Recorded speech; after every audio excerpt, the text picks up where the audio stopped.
We go to the NBA here because on Monday, the Boston Celtics released the following update regarding Jayson Tatum. Jayson Tatum will be assigned to participate in portions of the main Celtics practice at the Auerbach Center this afternoon. Following this practice, Tatum will be immediately recalled to the Boston Celtics, where he will continue that rehab process. So, continued progress from Tatum as he seems to be recovering from that Achilles tear decently well. Would a Tatum return this season make the Celtics favorites in the East, S.A.? Well, before I answer that question, I just want to say to Jayson Tatum, why do that to yourself? Why come back? I mean, brother, you need to rest. You need to take your time.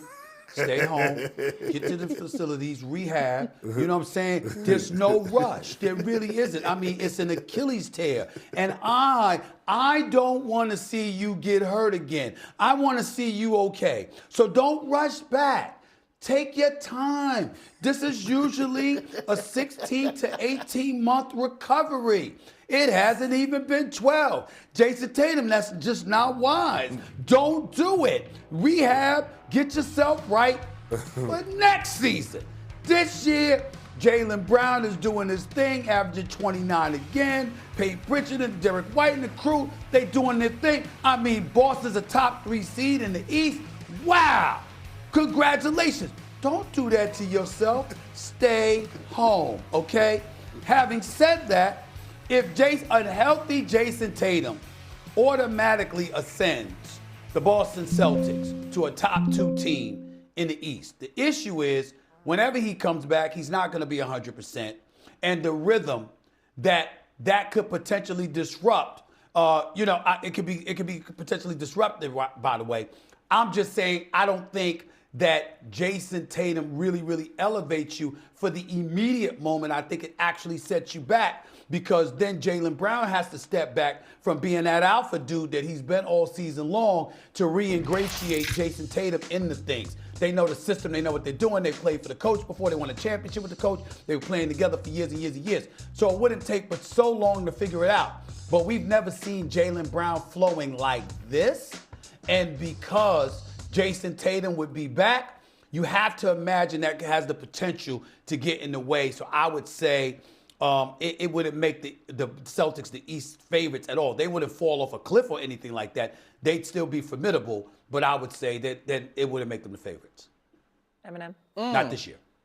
Yeah, I agree that it wouldn't make them the favorites, but we all keep acknowledging how open the Eastern Conference potentially is. I don't think that it would be a problem. I think that there's enough equity within this organization. As much as we all were part of the conversation of can Tatum and Brown do it together, yada, yada, yada, yada. All they did was figure out how to do it together over the 7 years, right? So I think that if he can come back, that is going to be encouraging for the Boston Celtics. I think Joe Mazzulla and company will obviously use their discretion on how, he's not going to come back and be 27 and almost 9 rebounds off the break. But if he could get on the floor, I think it's going to be a positive. Well, I don't think it's that befuddling. You work for the Knicks. You work for the Knicks. Hey, why are you revealing this stuff over the airwaves? I have what are you doing? multiple basketball roles. All I'm saying, in isolation. But your loyalty is supposed to be to the Knicks. With the drama. Why are you telling them this? Listen, you got it. You got it. Because here's the thing. The Knicks want to beat the best. That's right. You're going to be the best, you better beat the best. They're not making no excuses. Y'all are they got him last year. Perk, go ahead. Shay, look, if Jayson Tatum comes back, I wouldn't put them as the favorite, but I will say this. Even without Jayson Tatum, the Celtics are the most dangerous team in the NBA. Hear me out. Listen to me. They're the only team, right, that's still like a top 3 seed in their conference with no expectations. That's a dangerous team. They're playing with house money. I told you this earlier, Monica. They're playing with house money. You're right. If I had to vote today, Jaylen Brown gets my vote for MVP. He is the best two-way player in the game. He's the only player in the NBA that is top 5 in scoring and top 5 defensively when it comes down to opponent field goal percentage. That is MVP status. I don't want to say this to be like, to slight Derek White or be disrespectful to what Peyton Pritchard is doing. But Jaylen Brown is doing more with less. So he would get my MVP vote. But when you talk about a team that has a foundation for its championship experience, you look at Peyton Pritchard, Derek White, Jaylen Brown, Sam Hauser.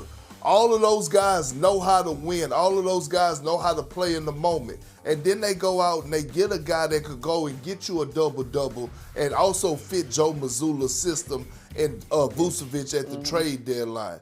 Even if you get back a 75% Jayson Tatum, if he comes back, the Celtics are still dangerous. But without him, they're still the most dangerous team in the NBA because they have no expectations. They're playing without money. When Chris Big Perk, let me ask you this.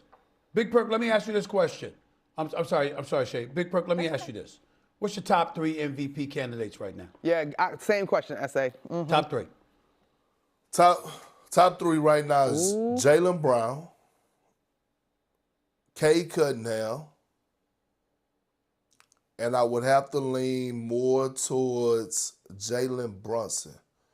The reason being is because I believe Jokic is one game away from not even qualifying for the award. So if he missed one more game, he's not going to be eligible for the MVP award. I don't know how long SGA is going to be out. So if I had to name my top 3 right now, I'm going Jaylen Brown, Cade Cunningham, and Jalen Brunson. For those reasons. I got Shea in. I got Shea in the top 2. I got Shea in the top 2. Shea definitely. I got Jaylen Brown and Shea, no doubt about it. Cade Cunningham deserves to be in that top 3 conversation. It's a toss-up between him and Brunson.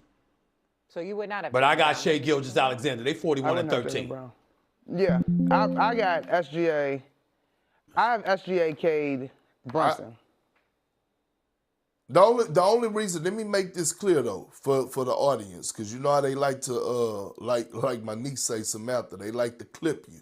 Let me make this clear. The reason that I don't have SGA and Jokic in my top 3 is because I'm afraid that they're not going to qualify because of the 65 game rule that they have in place.